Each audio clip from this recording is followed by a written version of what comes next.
السلام علیکم ناظرین، میں ڈاکٹر عدنان لالپوری آپ سے مخاطب۔ اس وقت جو ہے وہ یہ پیج بنانے کا مقصد یہ تھا کہ اپنے جو پاکستان میں جو ڈیلی نیوزز آ رہی ہیں کہ کیا ہو رہا ہے اور خطے کی جو صورتحال ہے اس پہ کچھ ویڈیوز بنا کے اپلوڈ کی جائیں اور آپ کو ویوز پر جو میرے اپنے پرسنل تاثرات ہیں اور جو میری اپنی آبزرویشن ہے وہ آپ سے شیئر کی جائے۔ بہرحال یہ اس سے آپ متفق ہو سکتے ہیں یا اس سے اختلاف کر سکتے ہیں۔ اس سے پہلے کہ میں مختلف ویڈیوز بناتا ہوں، میں بنا رہا تھا آج صبح ایک خطرناک خبر سننے کو ملی کہ کلبھوشن یادیو کو جو ہے وہ انٹرنیشنل کورٹ آف جسٹس نے جو ہے وہ اس کی سزا پر عمل درآمد روک دیا ہے۔ تو بہرحال ہم تو پہلے بھی ان چیزوں کو شیئر کر رہے تھے کہ جانے کی کوئی خاص ضرورت نہیں تھی، لیکن اب کیا کریں کہ حکومت شاید اس معاملے میں سیریس ہی نظر نہیں آتی ہے۔ اور اگر آپ پاناما لیکس کو دیکھیں تو پاناما لیکس پہ جو کسی حد تک اسٹیبلشمنٹ اور گورنمنٹ کا آپس میں کچھ ایک جگہ بیٹھ کر اور ایک پیج پر کچھ نظر آ رہے تھے، میرے خیال میں اس پہ دوبارہ وہ شاید ان کی راہیں جدا ہو گئی ہیں۔ اور میں نہیں سمجھتا کہ اس معاملے میں ہمیں پڑھنا چاہیے تھا۔ اگر ہم اپنا وکیل نہیں بھیجتے اور سیدھا لکھ کے بھیج دیتے کہ جی یہ ہمارا انٹرنل معاملہ ہے، آپ دخل نہ دیں، تو میرے خیال میں نہیں سمجھتا کہ انٹرنیشنل کورٹ آف جسٹس آپ کو تنگ کرتی اس معاملے میں، وہ ون سائیڈڈ کیس بن کے وہ خارج کر دیتی، پیٹیشن سنتی ہی نہیں۔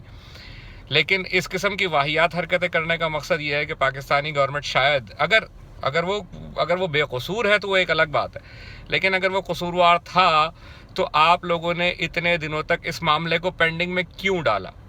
اور انٹرنیشنل میڈیا کو، انٹرنیشنل گورنمنٹس کو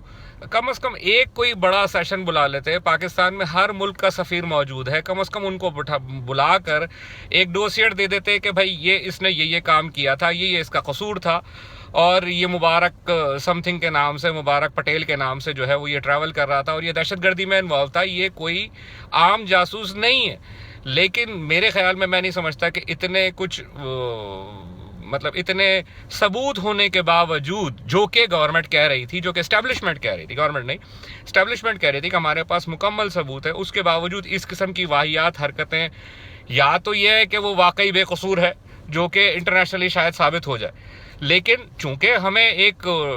یا تو ہمیں ایک ٹرک کی بتی کے پیچھے لگا دیا گیا کہ وہ جی قصوروار ہے، ہم نے ریڈ ہینڈڈ پکڑا، اور نو ڈاؤٹ وہ نظر آتا ہے کہ اس کے پکڑے جانے کے بعد